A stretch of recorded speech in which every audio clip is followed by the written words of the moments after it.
I stare at the apples lined up like beauty contestants at my corner market. Do I need a pound? Two? Annoyed with myself, I call my mother. Hi, F. I'm at Garden of Eden. How many apples do I need for a crisp? I ask. Immediately, she's deep in her recipe box. I can hear the flipping of index cards. 10 tart apples, she reads with the precision of a former teacher. I'm back an hour later. I forgot pecans. I can guess how many I need, but my mother likes going into her recipes, and I like her voice, so I call. And I keep calling whenever I forget a recipe. But during the next year, it takes longer for her to find them. Sometimes she can't. Sometimes she's coughing when she answers, so I don't ask.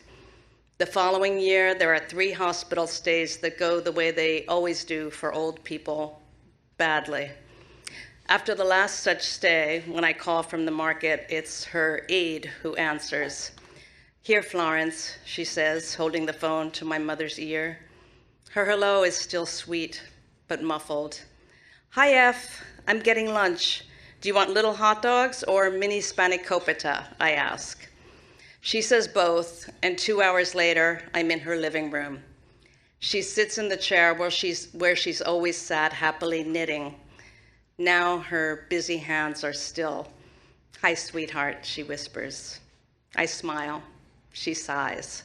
Long hospice brings out the best in no one. She rests until the oven timer goes off and I return from the kitchen. Hors d'oeuvres for lunch, I say, and fleetingly her eyes twinkle. Let's pretend we're at a bar mitzvah, I offer, cutting a little hot dog into pieces. I wish I'd dressed better, but I guess they won't kick me out, she says with a laugh. I touch her velour-covered shoulder, alarmed at its boniness.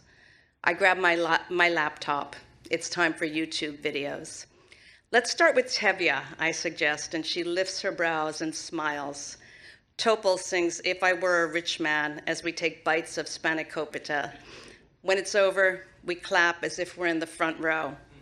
I find another. Look at the way you operate that thing, she marvels, genuinely impressed with my YouTube skills. Barbara Streisand sings People, and we hold hands.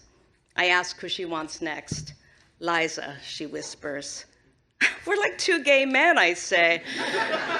And she happily agrees, but I don't think she knows what I mean.